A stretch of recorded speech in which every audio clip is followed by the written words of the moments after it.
Hello everyone, how are you doing? This is MD Tech here with another quick tutorial. In today's tutorial, I'm going to show you guys how to resolve a kernel event code error 193 or other kernel power error codes that you're experiencing on your Windows 10 or Windows 11 computer. So again, if you're experiencing a kernel power error, I'm going to show you guys how to hopefully resolve that without too much of a hassle. And we're going to go ahead and jump straight into it. So we're going to start off by opening up the start menu search, type in CMD. Best match should come back with command prompt. Go ahead and right click on that and select run as administrator. If you receive a user account control prompt, go ahead and select yes. And now you're going to go ahead and type in SFC followed by a space / scan now. Scan now should all be one word attached to that / out front. Go ahead and hit enter on the keyboard to begin the system scan. This will take a couple minutes to run, so please be patient.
Okay, so once that's done, go ahead and close out of here.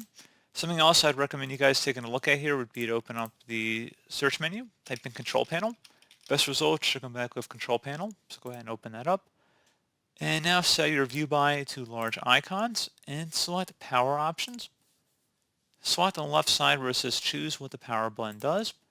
And then underneath shutdown settings, if there's an option for fast startup, you want to disable that. So uncheck the box and then you would select save changes. Again, if you don't have that option, that's fine, but that's just something to do if you do in fact have that on your device. So something else I want you guys to do here as well will be to close out of here. Open up the start menu search, type in CMD.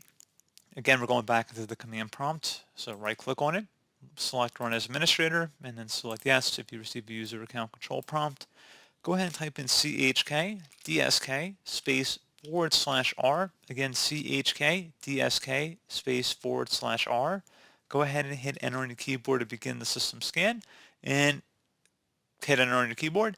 So you will need to schedule this for the next time your system restarts. So tap the Y key, hit enter, close out of here and save and close out of any open programs and applications and go ahead and restart your computer.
And there you go, guys. Hopefully that was able to resolve your problem. And As always, thank you for watching this brief tutorial. I hope I was able to help you out, and I do look forward to catching you all in the next tutorial.